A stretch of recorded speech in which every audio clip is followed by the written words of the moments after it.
All right. Good evening, Flagstaff. Thank you so much for joining myself. My name is Adam Shimoni. I'm your Vice Mayor, and we're accompanied by Mayor Coral Evans. Hello. Sorry, one second.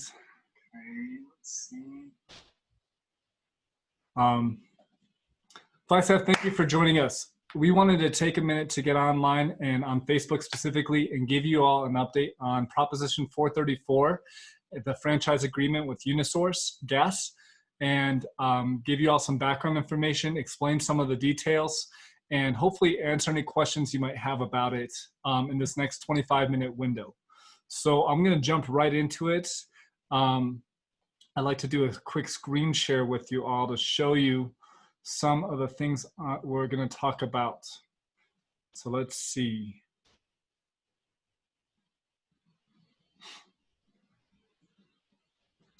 All right, so hopefully you can see this presentation that I have open on my computer. This was presented to us by city staff and during a council meeting. And these presentations we receive from staff are very educational and explain whatever it is that they're looking to explain to us pretty darn well, in my opinion. So UNS Energy Service, UES, is a public service corporation. They're regulated by the Arizona Corporation Commission, and they provide natural gas to northern Arizona. A franchise gives a public service corporation the legal right to construct, install, and maintain its pipelines and facilities in city right-of-way and public utility easements. Okay? So UNS and APS both have franchise agreements with the city. Sorry, looks like there's a lag on my internet. Here we go.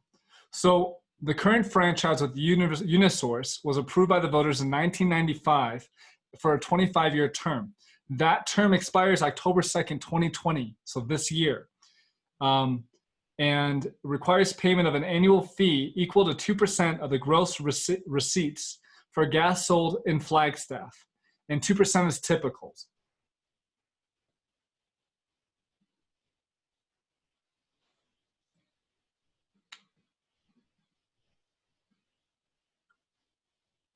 Come on, there we go. So folks, you have two options on the table, right? You can vote in favor of this or opposed to this. And if you vote against this proposition, what the city would have to do if we wanted to continue to provide and work with UNS to provide natural gas to our population is that the mayor would have to declare an emergency and to allow UNS to continue to operate until a new election is held. Natural gas service is essential for our community.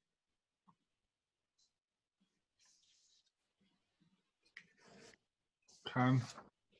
So let's see. I don't think there's anything here I really care to mention. And yeah, so for the new franchise agreement, it's another 25-year term. It grants them right of way for gas pipelines and facilities, requires payment of a franchise fee equal to 2% of the revenues from gas sold in Flagstaff. And that's what's on the ballot for us to discuss. Mayor, what else would you like to add to that? I think it's really important.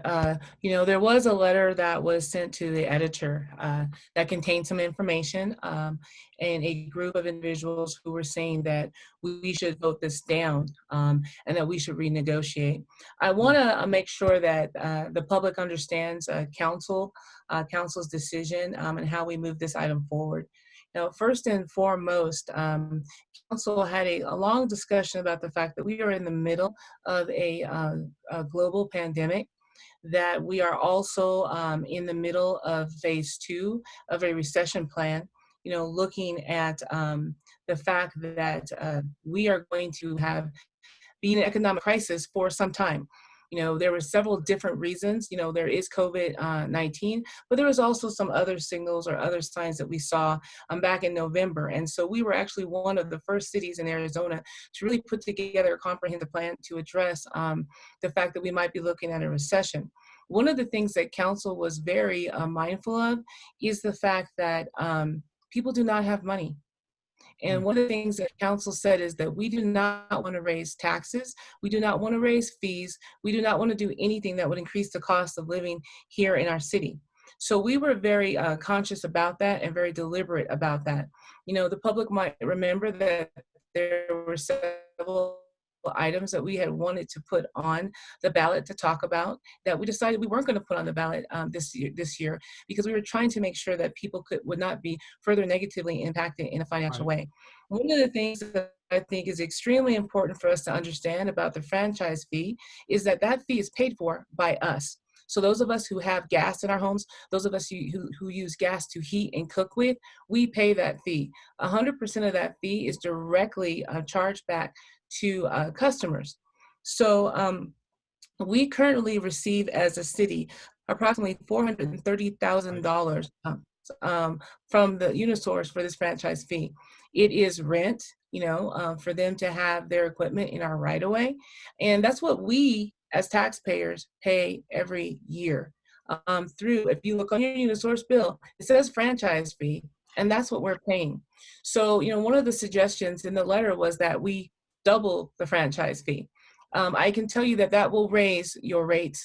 And that is a fee that, again, we as individuals who utilize natural gas here in the city, we would be paying those. And, Mayor, I appreciate that comment because I agree. My research and my understanding is that if we did raise that fee to 3% or 4%, that fee is going to go straight on to the population, the working class of Flagstaff, who, as you mentioned, are already struggling. And so this is not the time to be raising fees.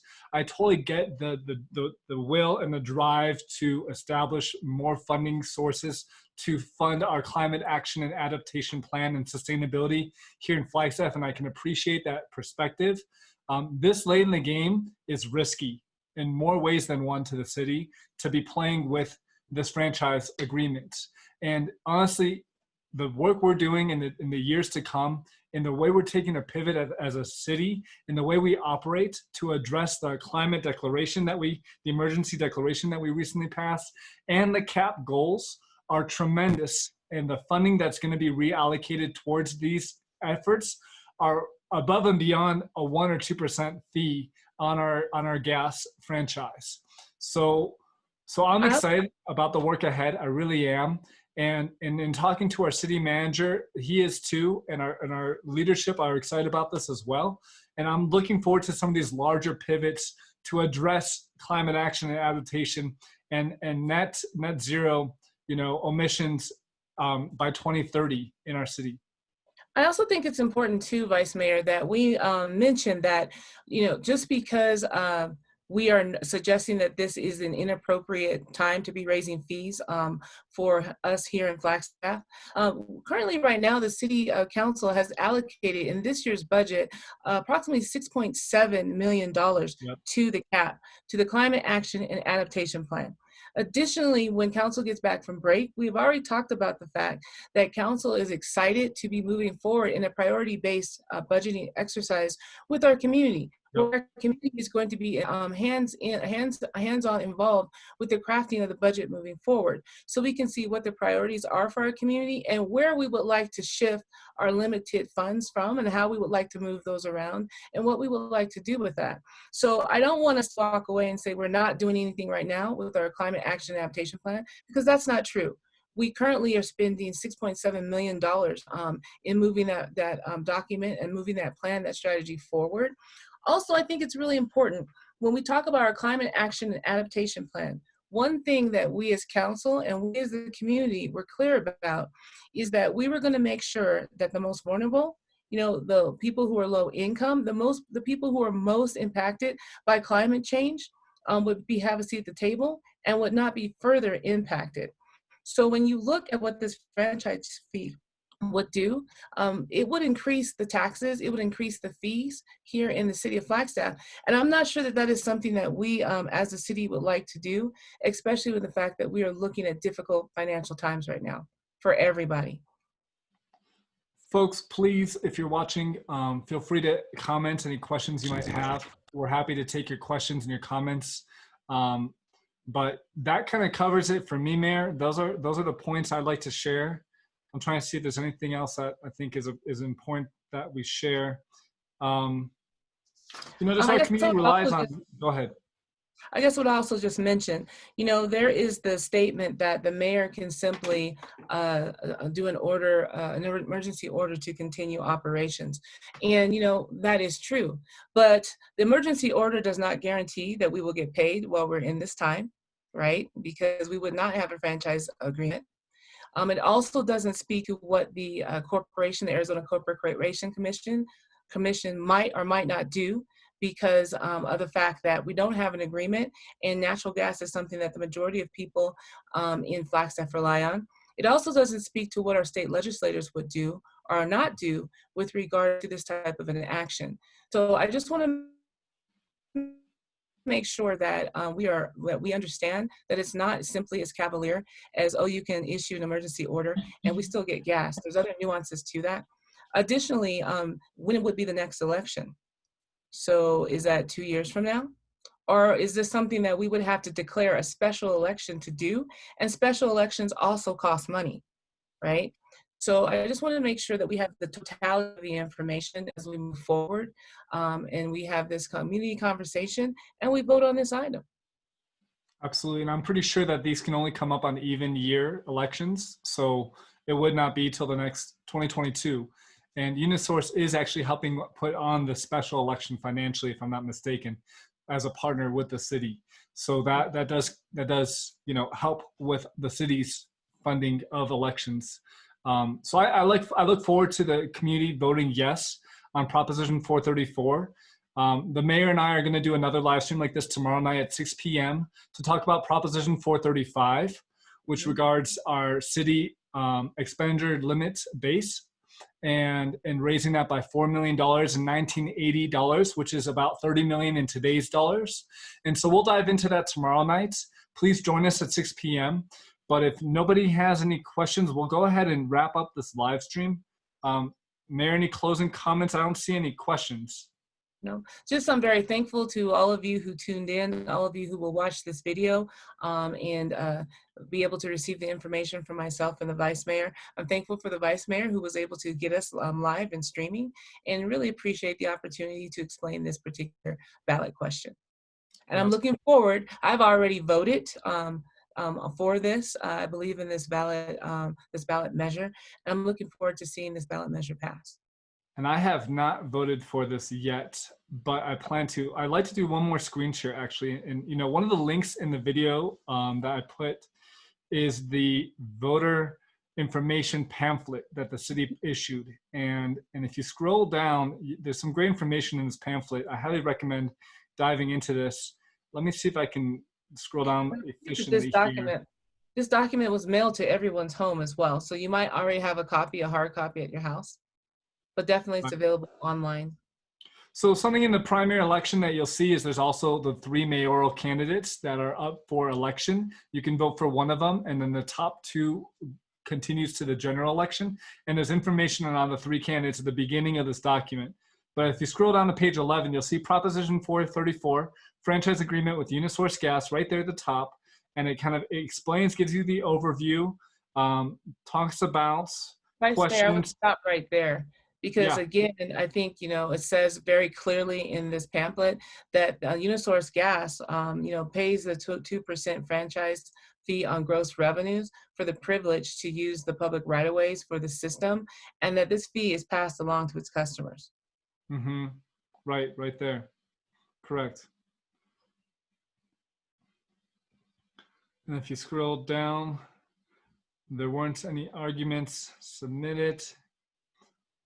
You keep going, and then you'll see how it looks on the official ballot, which you have at your home currently, hopefully.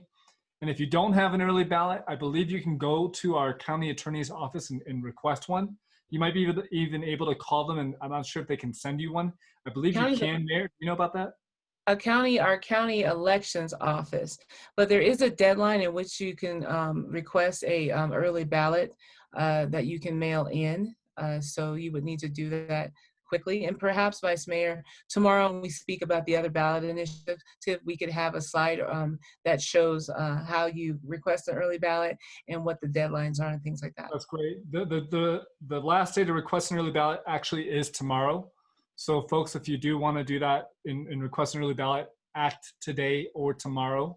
And we'll remind you again tomorrow, and I'll make a post about this on Facebook as well. But the deadline is tomorrow. So if you don't have an early ballot, it's a great way to vote.